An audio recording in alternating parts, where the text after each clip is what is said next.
Amos, one of the minor prophet. Amos served as a prophet to Israel, the northern kingdom between 760 to 750 BC. On his time, Israel was enjoying peace and economic prosperity, but this blessing had caused her to become a selfish, materialistic society. Those who were well off ignored the needs of those less fortunate. The people were self-centered and indifferent toward God. Amos spoke against those who exploited or ignored the needy one. Believing in God is more than a matter of individual faith. God calls all believers to work against injustices in society and to aid those less fortunate. And Jonah and Hosea, they were the contemporary prophets to Amos. Actually, Amos was a shepherd and a fig grower from the southern kingdom, that is Judah in Israel. Even now, this is what the current situations in our country and the whole world. Each nation had persistently refused to follow God's commands.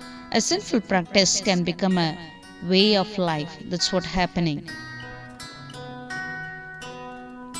Ignoring or denying the problem will not help us. We must begin the process of correction by confessing our sins to God and Him to forgive us.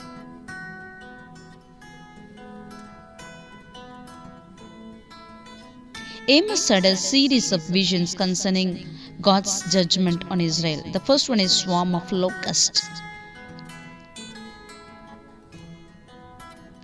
And the second one is fire. The significant was God was preparing to devour the land, but Amos intervened on behalf of the people. And third one is wall and plumb line. God would see if the people were crooked, and if they were, He would punish them. And the fourth one is basket of ripe fruit. The people were ripe for punishment, though once beautiful, they were now rotten. And the fifth vision is God standing by the altar. Amos 9, we can see that the punishment was executed. The Jews of Amos' day had lost sight of God's love for them and His purpose for calling them. The rich were carefree and comfortable, refusing to help others in need. They observed their religious rituals in hopes of appeasing God, but they did not truly love Him. Amos announced God's warnings of destruction for their evil ways. We must not assume that going to church and being good are enough. God expects our belief in Him to affect all areas of our conduct and to extend to all people and circumstances.